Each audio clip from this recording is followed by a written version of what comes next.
गर्मी में हरे भरे खेत में तीन बहू की रसोई।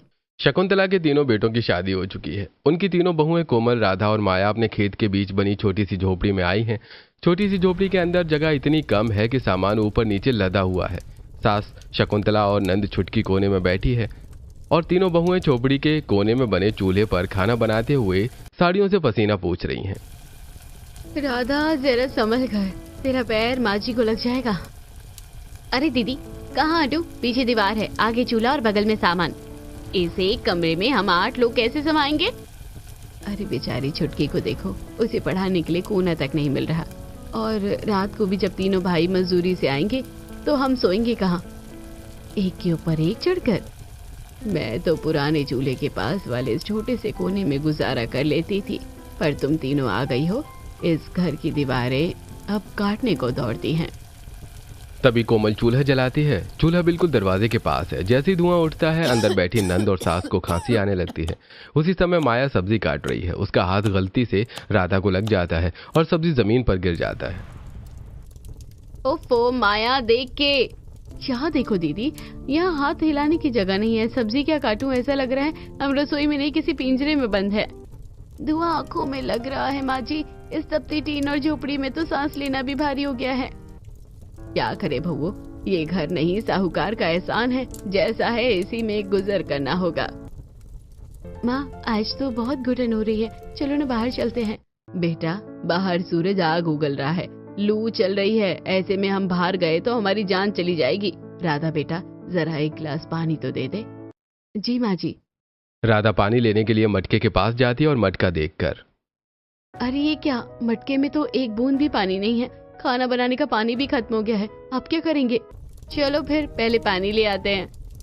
तीनों बहुएं सिर पर मटका रखकर कुएं की तरफ जाती हैं, जिन्हें देखकर रास्ते में गांव की औरतें आपस में बातें बनाने लगती हैं।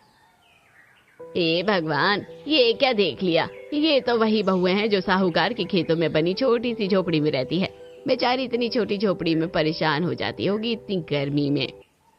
हाँ, कल मेरे पति कह ही रहे थे कि जो उनके घर में बाहर नीम का पेड़ है ना, खेत के बीचों बीच उनके पति कल रात वहीं सो रहे थे। अरे बेचारियों की नई नई शादी हुई है, ये तो अपने पतियों के साथ भी नहीं सो पाती होगी उस छोटे से झोपड़े में। दीदी इनकी शक्ल अच्छी नहीं है, कम से कम बातें तो अच्छी करनी चाहिए ना इन्हें। तुम चुप करो दीदी, देखो सब हमारा मजाक उड़ा रहे हैं, क्या हम अपनी पूरी जिंदगी इसी झोपड़ी में काट देंगे। तुम इन पर ध्यान मत दो, मटका भरो और चलो। तीनों वापस अपने खेत में बनी झोपड़ी में लौट आईं। शाम के समय सूरज ढलने पर कोमल, राधा और माया झोपड़ी की घुटन से निकलकर बाहर खेत की खुली हवा में सांस ले रही हैं। तभी कोमल की नजर खेत के कोने में पड़े गोबर और कूड़े के ढेर पर पड़ती है। राधा माया, उस ढेर को देखो, अगर हम इस गोबर और कचरे को सही तरीके से सड़ाकर ऑर्गेनिक खाद तैयार करें तो इस खेत की फसल दुगनी हो जाएगी। साहूकार खुश हो जाएगा तो शायद हमारे रहने का भी कुछ बेहतर इंतजाम कर दे। दीदी साहूकार का तो पता नहीं, पर इस झोपड़ी ने तो हमारा दम निकाल दिया है। अंदर ना बैठने की जगह है, ना खाना बनाने की। यही तो मैं कह रही हूँ, जब अंदर जगह नहीं है तो हम अंदर घुटे क्यों। ये बाहर का पूरा खेत हमारी कर्म भूमि है, क्यों ना हम अपनी रसोई झोपड़ी से बाहर ही ले आए। पर दीदी बाहर तो आसमान से आग बरस रही है, इतनी धूप और धूल में खाना कैसे बनेगा। अरे हम भारतीय बहुएं हैं, जुगाड़ करना तो हमारे खून में है। हम खेत के किनारे 4 मजबूत खंबे गाड़ेंगे और ऊपर से टीन की शेड डाल देंगे। चारों तरफ से खुला रहेगा तो ठंडी हवा आएगी और धुआं भी नहीं फंसेगा। चलो रसोई तो बाहर आ गई, पर रात को सोने का क्या। 8 लोग उस छोटी सी झोपड़ी में एक साथ कैसे सोएंगे। नई शादी हुई है, शर्म लिहाज भी तो कोई चीज है। उसका भी हल है मेरे पास। हम झोपड़ी के अंदर पुरानी लकड़ी और सुतली के पर्दे बनाकर लटका देंगे। बीच में पर्दे गिरे तो एक कमरे के 4 अलग अलग हिस्से हो जाएंगे। माँ जी और छुटकी का कोना अलग और हम तीनों का अपना अपना कोना। कोमल की बात सुनकर तीनों के चेहरों पर चमक आ गई। अगले ही पल तीनों बहुएं अपने काम में जुट गईं और देर रात तक काम करके तीनों ने झोपड़ी के अंदर सुतली और लकड़ी के पर्दे तैयार कर लिए। तभी तीनों के पति मंडी से घर वापस आ जाते हैं। अरे ये झोपड़ी के अंदर क्या तामझाम चल रहा है। रघु जी ये तामझाम नहीं, हमारे महल की दीवारें हैं। आप सब हमारी मदद कीजिए ये पर्दे टांगने में। तीनों भाइयों ने उन पर्दों को कील की मदद से झोपड़ी में टांग दिया। अब उस छोटी सी झोपड़ी में 4 अलग अलग सोने की जगह बन गई थी। लेकिन बहू, अगर इस झोपड़ी में तुमने सोने की जगह बना ली तो रसोई कहाँ बनेगी? आज का खाना तो तुमने दोपहरी में बना लिया, लेकिन कल से खाना कहाँ पकेगा? अरे माँ जी, आप फिक्र क्यों करती है? हम तीनों बहुएं खुले खेत में अपनी रसोई बनाएंगे, जहाँ गर्मी बिल्कुल नहीं लगेगी। लेकिन ये सब होगा कैसे? क्या साहूकार हमें ये सब करने देगा? वो सब बाद में सोचेंगे, पहले तो हम साहूकार के पास जा रहे हैं, उन्हें फसल का पूरा हिसाब देना है। आप बेफिक्र होकर जाइए, हम सब यहाँ संभाल लेंगे। एक तरफ तीनों बहुएं जोश के साथ खेत के कोने में ईंटें जोड़कर चूल्हा और रसोई बनाने की तैयारी कर रही हैं। वहीं दूसरी तरफ तीनों भाई भारी मन से साहूकार की हवेली पहुंचते हैं। साहूकार अपनी ऊंची गद्दी पर बैठा होकर गुड़गुड़ा रहा है। अरे भाई देख रघु, तेरे बाप ने पूरी उम्र इस खेत में पसीना बहाया है और अब तू भी वही कर रहा है। पर याद रखना, अगर इस बार फसल का मुनाफा कम हुआ तो एक पल नहीं लगाऊंगा तेरी झोपड़ी खाली करवाने में। जी मालिक, आप फिक्र मत कीजिए, हम तीनों भाई दिन रात एक कर देंगे, पूरी जान लगा देंगे, पर आपका मुनाफा कम नहीं होने देंगे। साहूकार की धमकी सुनकर तीनों उदास मन से वापस अपनी झोपड़ी की ओर लौटते हैं। पतियों को परेशान देखकर कोमल उनके पास आती है। रघु जी, क्या बात है? आप तीनों के चेहरे ऐसे क्यों उतरे हुए हैं? क्या साहूकार जी ने कुछ कहा? कोमल, साहूकार ने साफ कह दिया है, अगर फसल का मुनाफा जरा भी कम हुआ तो वो हमसे ये झोपड़ी छीन लेगा। अरे बस इतनी सी बात पर हार मान गए? आप तीनों भाई खेत संभालिए और हम तीनों बहनें इस घर और रसोई को संभालेंगी। बस आप हमें लकड़ियां और टीन शेड लाकर दे दीजिए। पर भाभी, आप लोग इन पुरानी लकड़ियों और टीन से करोगी क्या? इससे मुनाफा कैसे बढ़ेगा? वो आप हम पर छोड़ दीजिए, आप बस सामान जुटाइए, फिर देखिए इन बहुओं का हुनर। तीनों भाइयों की आंखों में उम्मीद की एक किरण जागती है। अगले दिन सुबह रघु और उसके भाई राघव किशन पास के कबाड़ से पुरानी टीन की चादरें और मजबूत बांस जुटाकर लाते हैं। नीम के विशाल पेड़ के नीचे, जहां दोपहर में भी ठंडी छांव रहती है, वहां काम शुरू होता है। किशन जी, बस यही, इसी नीम के नीचे चारों बांस गाड़ दीजिए। ऊपर ये टेढ़ी मेढ़ी टीन के शेड डाल देंगे तो सूरज की कड़ी किरणें हम तक नहीं पहुंचेगी। देखते ही देखते खेत के कोने में खूबसूरत ओपन किचन खड़ा हो गया। गेहूं की कटाई के बाद बचे हुए जो पुआल और घास फूस थे, उन्हें टीन की शेड के ऊपर बिछाया गया। कोमल और राधा ने जमीन को गोबर और मिट्टी से ऐसा लीपा कि वो आईने की तरह चमकने लगी। माया ने ईंटों को जोड़कर एक बड़ा और मजबूत चूल्हा तैयार किया। अब इस शेड के ऊपर और छप्पर पर पानी डाल दो। जैसे ही हवा चलेगी ये पानी गर्मी सूख लेगा और नीचे ठंडक बनी रहेगी। हाँ दीदी, अब देखना, वो फूलन और कलूटी चाची जो हमारे पिंजरे की मैना कह रही थी ना, वो खुद इस गर्मी में हरे खेत में हम तीन बहुओं की रसोई को देखकर जल बुन जाएगी। हाँ दीदी, यहाँ तो ऐसी ठंडी हवा चल रही है कि चूल्हे के पास खड़े होने में भी मजा आ रहा है। अंदर झोपड़ी में तो पसीने से बुरा हाल हो जाता था। अभी तो और मजा आएगा राधा। हम इस शेड के चारों तरफ छोटी छोटी क्यारियां बनाएंगे, पुदीना, धनिया, बेल वाली सब्जियां लगाएंगे। जब इन बेलों की हरियाली टीन की छत को ढक लेगी तो ये रसोई बहुत ठंडी रहेगी। काम करते करते रात हो गई। शकुंतला और छुटकी रघु, राघव और किशन के साथ खाट पर बैठी है। कोमल चूल्हे पर रोटियां सेक रही थी, राधा फुर्ती से सब्जियां काट रही थी और माया हाथ में खुरपी लिए रसोई के चारों तरफ छोटी छोटी क्यारियां बना रही थी। कोमल ने जैसे ही चूल्हे पर तड़का लगाया, उसकी सौंधी महक हवा के साथ पूरे खेत में तैरने लगी। पास से गुजरती फूलन और रंगीली चाची ठिठक कर खड़ी हो गईं। देख रही हो रंगीली, इन शहर वाली बहुओं ने क्या दिमाग बढ़ाया है। कितने ठाट बाट से खुले में मजे मार रही हैं। चाची, अंदर दम घुटता था और आंखों में धुआं लगता था, पर यहाँ खुली हवा में काम करने का आनंद ही कुछ और है। आप खड़े क्यों हैं? आइए आप भी चक्कर देखिए। अरे नहीं नहीं बहू, हमें तो घर पर बहुत काम है, वो तो बस देख रहे थे। पकड़े जाने की शर्म में दोनों औरतें पल्लू में मुंह छिपाकर वहां से कन्नी काट कर निकल गईं। गर्मी में हरे भरे खेत में तीन बहू की रसोई में खाना पका और रात को चांद की रोशनी में पूरा परिवार उसी रसोई के पास चटाई बिछाकर खाना खाने बैठा। सच कहूं कोमल, आज तो सुकून की रोटी नसीब हुई है, वरना अंदर तो पसीने के मारे निवाला भी गले से नहीं उतरता था। भैया, अभी तो ये शुरुआत है।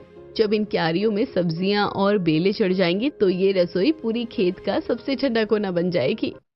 पूरा परिवार खाना खाकर सुकून से सो गया। अगले दिन सुबह सुबह कोमल और राधा खेत की गीली मिट्टी पर चलते हुए ताजी सब्जियां तोड़ रही हैं। कढ़ाई चूल्हे पर चढ़ चुकी है और मसालों की सौंधी महक फिर से हवा में तैरने लगी है।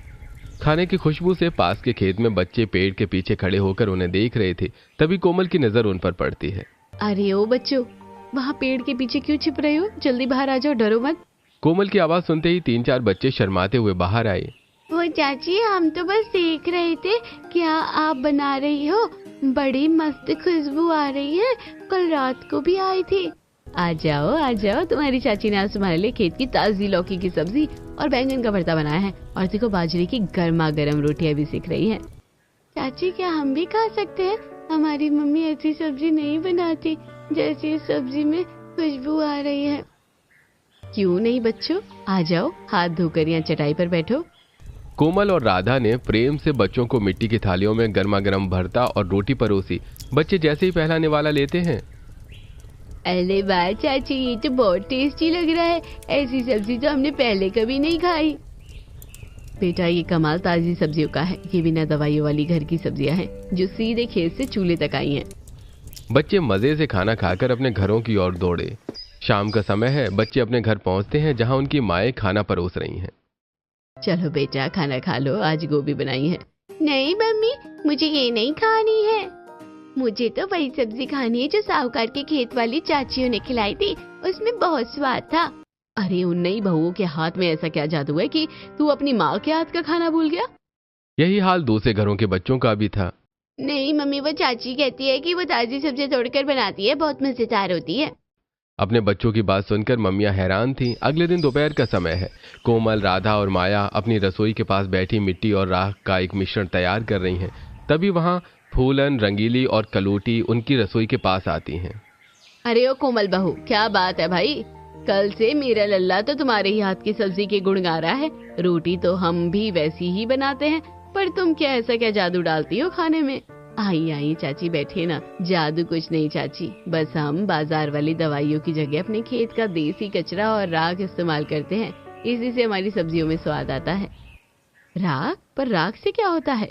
चाची, ये चूल्हे की राख जब हम पौधों पर डालते हैं तो कीड़े मकोड़े पास भी नहीं भटकते, और हम सब्जी को चूल्हे की धीमी आंच पर मिट्टी के बर्तनों में पकाते हैं, जिससे स्वाद अंदर तक बस जाता है। बहू, बात ऐसी है कि कल मेरे घर शहर से खास मेहमान आ रहे हैं, क्या तुम हमें थोड़ी सब्जी बना कर दे दोगी? देख, तू मना मत करना, हम तुझे सब्जी के पैसे भी देंगे और तेरी मेहनत के भी। पैसे? चाची, हम तो बस घर के लिए बनाते हैं। चाची, पड़ोसी हैं, आप पैसों की बात क्यों कर रही हैं? आप बस ताजी सब्जियां भिजवा देना, हम बना देंगे। नहीं बहू, मेहनत का पैसा तो लेना ही पड़ेगा। बाजार से लाते हैं तो भी तो ढेरों पैसे खर्च होते हैं, और वहाँ ऐसा स्वाद भी नहीं मिलता। तुम बस बना देना, कल हम सुबह सामान भिजवा देंगे। जैसे ही तीनों औरतें वहां से जाती हैं, कोमल के दिमाग की बत्ती जल उठती है। राधा, माया, सुना तुमने? लोग हमारे स्वाद की कीमत देने को तैयार है।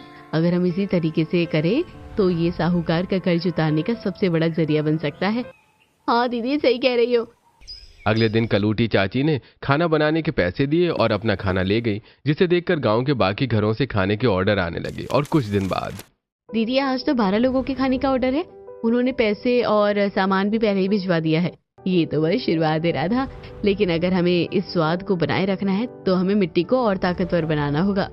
अगले सीन में तीनों बहुएं खेत के कोने में एक बड़ा गड्ढा खोद रही हैं। कोमल गांव के पशुपालकों के पास जाकर गोबर इकट्ठा कर रही है। काका, क्या हमें थोड़ा गाय का गोबर मिल जाएगा?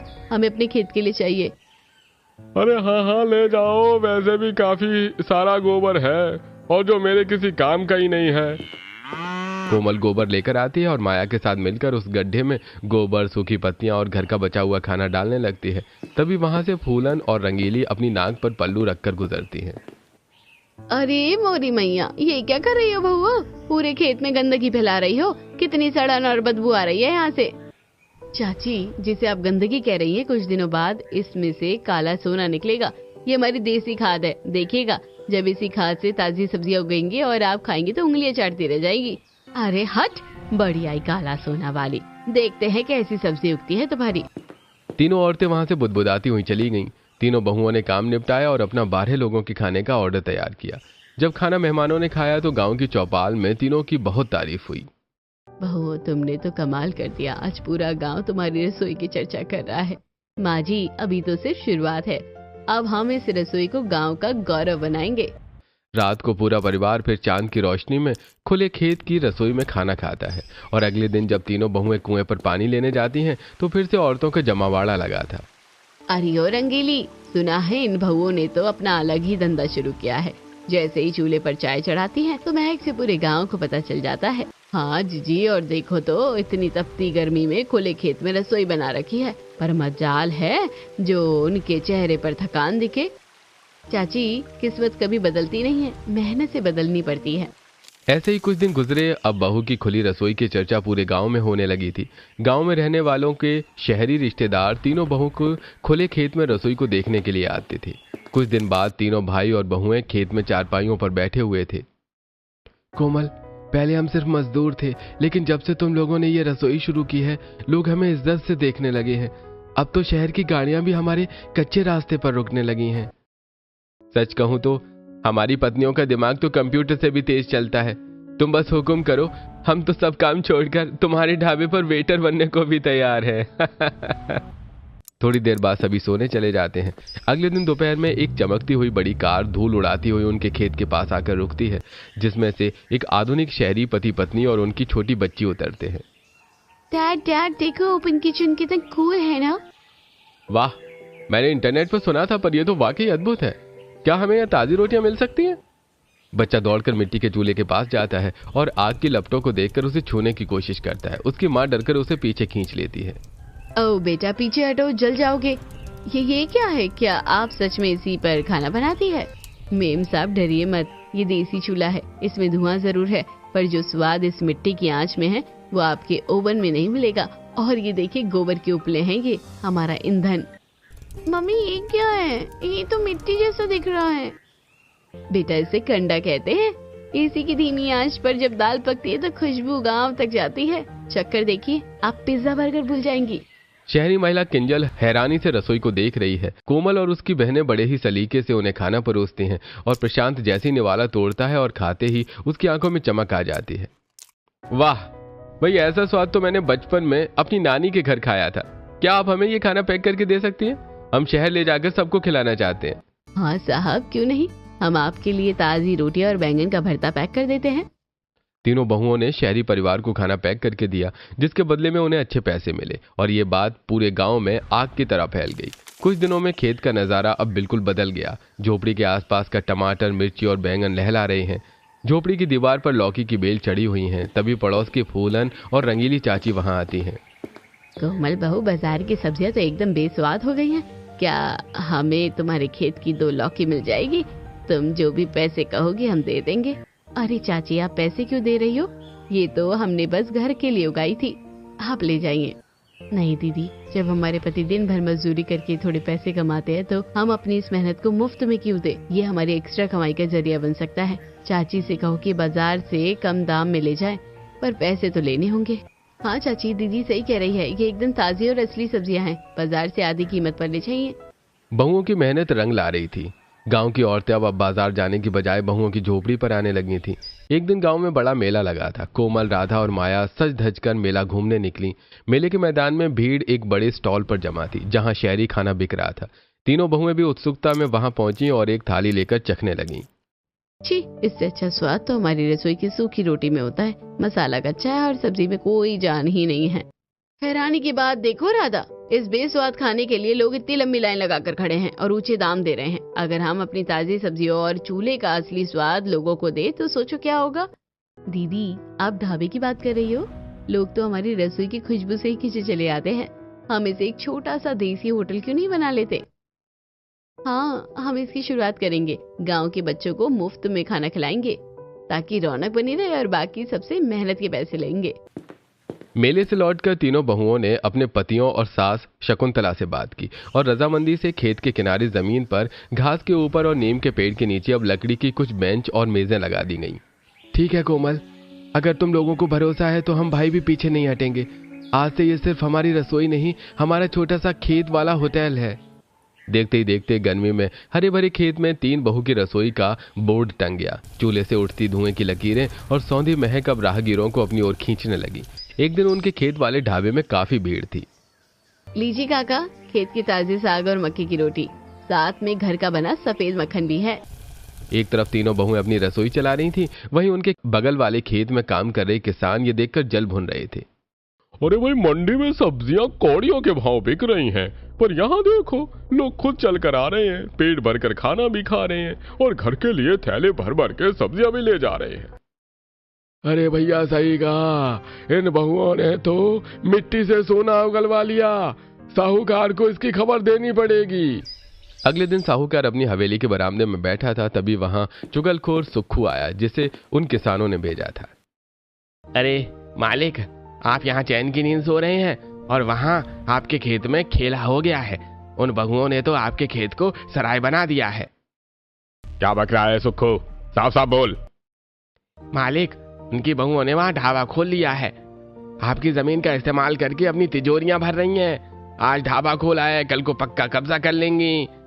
बस आप हाथ मलते रह जाएंगे और वो करोड़ों की जमीन पर मालिक बन बैठेंगी।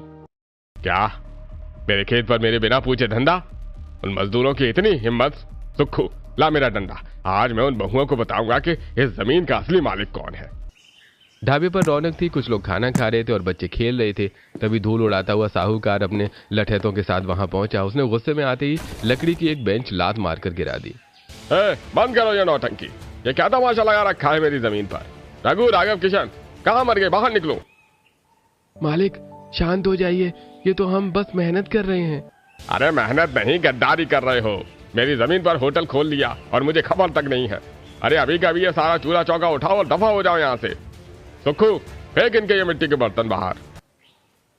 ठहरिए सेठ जी, हाथ मत लगाइएगा हमारे बर्तनों को। हमने इस जमीन पर पसीना बहाया है, गद्दारी नहीं की। अगर आप इसे होटल कह रहे हैं तो याद रखिए, इस होटल की वजह से आपके बंजर पड़े खेत आज लहरा रहे हैं। जुबान लड़ाती है। अरे कल सुबह तक अगर ये ढाबा यहाँ से नहीं हटा तो मैं इस पूरी झोपड़ी को आग लगा दूंगा। साहूकार का गुस्सा सातवें आसमान पर था। उसने आओ देखा न ताओ मेज पलट दी और थालियां जमीन पर जा गिरी। बेचारे ग्राहक डर के मारे वहां से भागने लगे। तभी साहूकार की नजर गल्ले पर पड़ी जो नोटों से भरा हुआ था। अगर इन औरतों ने इतनी कमाई कर ली तो अगर मैं यहाँ अपना पक्का ढाबा बनवाऊं और शहर से हलवाई बुला लूं तो सारा मुनाफा मेरी जेब में होगा। इनकी जरूरत ही क्या है? हाँ, अब मैं यहाँ खुद का काम शुरू करूंगा। तुम सब दफा हो जाओ यहाँ से। रघु और उसके भाई डर के मारे कांपने लगे, पर कोमल ने राधा और माया की तरफ देखा। कोमल आगे बढ़ी और साहूकार के ठीक सामने खड़ी हो गई। ठहरिए सेठ जी, ढाबा उजाड़ना है तो आसान है, पर मुनाफा कमाना उतना ही मुश्किल। आपको क्या लगता है ईंट खड़ी करने और शहर की लेबर बिठा देने से धंधा चल जाएगा? तो सिखाएगी मुझे धंधा करना। मेरे पास पैसे हैं, शहर से एक रसोइया बुला लूंगा। सेठ जी, आप ढाबा तो आलीशान बनवा लेंगे, पर रसोई का स्वाद कहाँ से लाएंगे? शहर का लेबर खाना तो बना देगा, पर वो स्वाद कहाँ से लाएगा जो इन मिट्टी के बर्तनों और हमारी मेहनत में है? लोगों को हमारे हाथ के स्वाद की आदत हो गई है। अगर आपके हलवाई ने एक भी बार नमक मिर्च ऊपर नीचे किया तो लोग दोबारा मुड़कर नहीं आएंगे। हाँ सेठ जी, होटल तो बहुत है, पर गर्मी में हरे भरे खेत में 3 बहू की रसोई जैसा सुकून कहीं नहीं।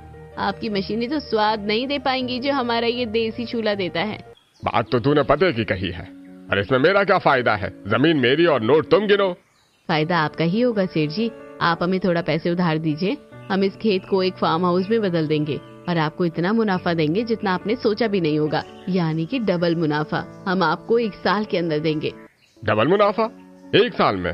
अरे क्या बक रही है बहू? मैं होश में कह रही हूँ सेठ जी। हम यहाँ सिर्फ ढाबा नहीं, एक ऐसी जगह बनाएंगे जहाँ शहर के लोग खींचे चले आएंगे। मेहनत हमारी, स्वाद हमारा और मुनाफे में 50% हिस्सा आपका और 50% हमारा। बिना कुछ किए आपको फसल में ज्यादा पैसा मिलेगा। बात तो पते की है। खेती का क्या भरोसा, कभी सूखा पड़ता है, कभी फसल खराब हो जाती है। यहाँ तो बिना कुछ किए बैठे बिठाए पैसा आ रहा है। ठीक है, पर याद रखना बहू, अगर 1 साल में वादा पूरा नहीं हुआ तो ये झोपड़ी, ये खेत और ये तुम्हारी चूल्हे वाली रसोई सब मेरा होगा। मैं सबको जब्त कर लूंगा। मंजूर है सेठ जी। 1 साल बाद ये जमीन या तो सोना उगलेगी या फिर आप चाहे जो वो कर लेना। साहूकार वहां से अपने लठैतों के साथ चला जाता है। उसके बाद जाते ही रघु और उसके भाई कोमल को घेर लेते हैं। कोमल, तू पागल हो गई है क्या? 1 साल में डबल मुनाफा कैसे देंगे हम? साहूकार हमें कहीं का नहीं छोड़ेगा। हाँ दीदी, इतना पैसा हम लाएंगे कहाँ से? अभी तो सिर्फ 2-4 लोग खाना खाने आते हैं। आप लोग चिंता क्यों कर रहे हैं? शांत हो जाइए। शहर के लोग कंक्रीट के घरों में से उब चुके हैं, उन्हें ताजी हवा, सुकून चाहिए। हम उन्हें वो फार्म हाउस देंगे जिसका उन्होंने सपना भी नहीं देखा होगा। पर दीदी, हमारे पास तो सिर्फ लकड़ियाँ, मिट्टी और ये चूल्हा है। वही तो हमारी ताकत है माया। हम लकड़ियों और घास फूस से ऐसे कंपार्टमेंट बनाएंगे जो बड़े बड़े होटलों को फिल कर देंगे। साहूकार ने धनीराम से पास वाला खेत भी अपने खेत से मिला दिया। अब बहुओं के पास एक बड़ा मैदान था। कोमल ने मोबाइल पर नए नए डिजाइन देखे और अपने पतियों की मदद से लकड़ी, बांस और मिट्टी का फार्म हाउस बनाना शुरू किया। इन लकड़ियों को झोपड़ी का नक्शा दीजिए, खिड़कियों पर टाट और बोरी के पर्दे लगाइए। जब हम इन पर पानी छिड़केंगे तो बाहर की लू अंदर आते ही ठंडी फुहार बन जाएगी। दीदी, मैंने चारों तरफ फूलों की बेलें और महकने वाली फुलकारी लगा दी है। अब ये फार्म हाउस किसी स्वर्ग से कम नहीं लग रहा। फार्म हाउस अब पूरे तरीके से बन चुका था। जमीन पर घास, हरी भरी क्यारियां और लकड़ी का 3 मंजिला घर देखने में ही सुकून दे रहा था। अब बारी थी प्रचार की। तो गांव के मेले में बहुओं ने हाथ से बने रंगीन पोस्टर लगाए। पोस्टर पर बड़े अक्षरों में लिखा था, छोड़िए शहर का शोर, आ जाइए प्रकृति की ओर। ताजी सब्जी, चूल्हे की रोटी और मिट्टी का घर सिर्फ हमारे फार्म हाउस में। साहब, हमारे यहाँ बिजली का एसी नहीं है, पर नीम की छाव और मिट्टी की ऐसी ठंडक है कि आप शहर की गर्मी भूल जाएंगे। आइए और अपने बच्चों को असली गांव दिखाइए। छुट्टियों की गर्मियां शुरू होते ही शहर की गाड़ियों की लंबी कतार लग गई। शहर के लोग लकड़ी के कंपार्टमेंट्स और मिट्टी की सौंधी महक देखकर निहाल हो गई। ओए, यहाँ तो बिना एसी के भी कितनी ठंडक है, और ये चूल्हे की रोटी का स्वाद, वाह वाकई जादुई है। हमें 2 दिन और यहाँ रुकना है, क्या जगह मिलेगी? साहब, अभी तो जगह नहीं है। एक बार में हम सिर्फ 3 परिवार को रख पाते हैं। आप अगले हफ्ते की बुकिंग करा लीजिए। देखते देखते एक पूरा साल हो गया और गर्मी में खुले खेत में 3 बहुओं की रसोई और फार्म हाउस अब दूर दूर तक फेमस हो गया। तीनों 1 साल का मुनाफा लेकर अपने पतियों, सास और नंद के साथ साहूकार की हवेली पहुंचती हैं। उनके पास नोटों से भरे बैग हैं। साहूकार अपनी गद्दी पर बैठा है। सेठ जी, 1 साल का समय पूरा हो गया। ये रहा आपका डबल मुनाफा, पाई पाई का हिसाब इसमें है। अरे, इतनी बड़ी रकम! कोमल बहू, तुम लोगों ने तो वाकई कमाल कर दिया। मैंने सोचा था तुम हार जाओगी। सेठ जी, अब आप इस जमीन की अपनी कीमत बोलिए। हम ये जमीन और फार्म हाउस आपसे खरीदना चाहते हैं। ये पैसे आपकी कीमत चुकाने के लिए हैं। कीमत? नहीं बहू, आज मेरी आंखें खुल गई हैं। ऐसा पैसा जो तुमने बैग में रखा है, ये सिर्फ कागज नहीं, तुम्हारी मेहनत और ईमानदारी है। अरे, तुम तीनों काबिल बिजनेस वुमन लग रही हो। यह जमीन तुम्हारी थी, तुम्हारी है और तुम्हारी ही रहेगी। साहूकार मुस्कुराते हुए जमीन के कागजों पर दस्तखत कर देता है। समय बीतने के साथ अब गर्मी में हरे भरे खेत में 3 बहुओं की रसोई अब एक इंटरनेशनल फार्म हाउस डेस्टिनेशन बन चुका है। कोमल, राधा और माया अब साड़ी की जगह सलीके के सूट पहने हुए हैं। कोमल के हाथ में टैबलेट है जिस पर वो ऑनलाइन बुकिंग चेक कर रही है। राधा ऑर्गेनिक खेती के बड़े ऑर्डर्स लैपटॉप पर प्रोसेस कर रही है। माया, अगले हफ्ते की सारी बुकिंग फुल है। शहर से एक बड़ी कंपनी की टीम यहाँ नेचर रिट्रीट के लिए आ रहे हैं। दीदी, मैंने तैयारी कर ली है। गांव की 20 औरतों को काम पर लगा दिया है। फूलन चाची सब्जी काटने का काम संभाल रही है और रंगीली चाची रसोई देख रही हैं। वहीं औरतें जो कभी मजाक उड़ाती थी, आज उसी रसोई में सम्मान के साथ काम कर रही हैं। खेत में ड्रिप इरिगेशन और सोलर पैनल लगे हुए हैं। तीनों शकुंतला के साथ अपनी मेहनत को देख रही हैं। कोमल, राधा, माया, देखो तुम्हारी मेहनत ने आज इस मिट्टी की तकदीर बदल दी। झोपड़ी से शुरू हुआ सफर आज यहाँ तक पहुँचा है। हाँ मम्मी जी, अब गर्मी हो या लू, हमारी रसोई हमेशा ठंडी छावर स्वाद ही बांटती रहेगी। मुझे बस एक बात का दुख है। साहूकार अचानक लकवे का शिकार हो गए हैं। उनके अपने संगी संबंधियों ने उन्हें अकेला छोड़ दिया है। राधा, माया, साहूकार जी अकेले हैं। अगर आज उन्होंने अपने खेत नहीं दिए होते तो हम यहाँ तक नहीं पहुँचते। चलो, हम उन्हें अपने फार्म हाउस ले आएंगे। तीनों बहुएं साहूकार को अपने घर लेकर आईं। उनकी दिन रात सेवा की, ताजी जड़ी बूटियों का काढ़ा पिलाया और अपने हाथों से बना शुद्ध खाना खिलाया। बहुओं की सेवा से साहूकार धीरे धीरे ठीक होने लगे। बहुओं, मैंने तुम्हारी झोपड़ी उजाड़ने की कोशिश की थी और तुमने मुझे अपना घर दे दिया। शकुंतला देवी, तुम वाकई में लक्ष्मी ले आई हो अपने घर में। साहूकार अब उनके परिवार का हिस्सा बन चुके थे। कुछ समय बाद नंद छुटकी की शादी का वक्त आया। बहुओं ने मिलकर छुटकी की शादी इतनी धूमधाम से की कि पूरा गांव देखता रह गया। छुटकी, आज तेरी विदाई इस फार्म हाउस से किसी राजकुमारी की तरह करेंगे। ये सब तुम्हारी इन 3 भाभीयों की मेहनत का फल है। शादी में गांव की वही औरतें फूलन, रंगीली, कलूटी मेहमान बनकर आईं और बहुओं की तारीफों के पुल बांधने लगी। भाई मान गए इन बहुओं को। इन्होंने सिर्फ रसोई नहीं बनाई बल्कि इस पूरे खानदान की किस्मत बदल दी है। छुटकी की विदाई के बाद कोमल, राधा और माया अपने ऑफिस में बैठी हैं। सामने उनके करोड़ों के टर्नओवर की फाइलें हैं। आज हमारे पास देश विदेश से मेहमान आ रहे हैं। हमारी मिट्टी की महक अब 7 समंदर पार पहुंच चुकी है। हाँ दीदी, और ये सब शुरू हुआ था उस छोटे से चूल्हे से। वैसे आपका आइडिया अच्छा था। हम गांव में गोबर के बने हुए उपले विदेश में एक्सपोर्ट करते थे, जहाँ से अच्छा मुनाफा होता था। और हमने आसपास की सभी जमीन भी खरीद ली है।